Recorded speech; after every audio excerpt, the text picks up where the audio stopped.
బహుజన రాజ్యాన్ని తెలంగాణలో స్థాపించే విధంగా కృషి చేస్తానని Republican party of India Telangana రాష్ట్ర అధ్యక్షుడు గాలి వినోద్ కుమార్ అన్నారు. తార్నాకలో Republican and party of India party కార్యాలయాన్ని ప్రారంభించారు.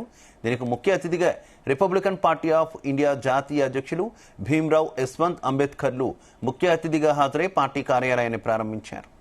50% ఉన్న బీసీలకు రాజకీయంగా నష్టం జరుగుతుందని, జనాభా ధామాషా ప్రకారం ప్రాముఖ్యత ఇవ్వడం లేదన్నారు.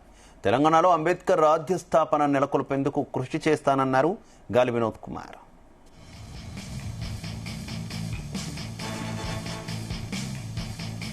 Our cause for our salvation, for liberation. Baba Saheb Ambedkar is the only liberator of our communities. మన విముక్తి కోసం బాబాసాహెబ్ అంబేద్కర్ త్యాగం చేశాడు. ప్రపంచమంతా పీడిత ప్రజలంతా బాబాసాహెబ్ అంబేద్కర్ ప్రపంచ భేదాలుగా గుర్తించారు. ఇవాళ ఆయన వారసుడు ఇక్కడికి వచ్చాడు.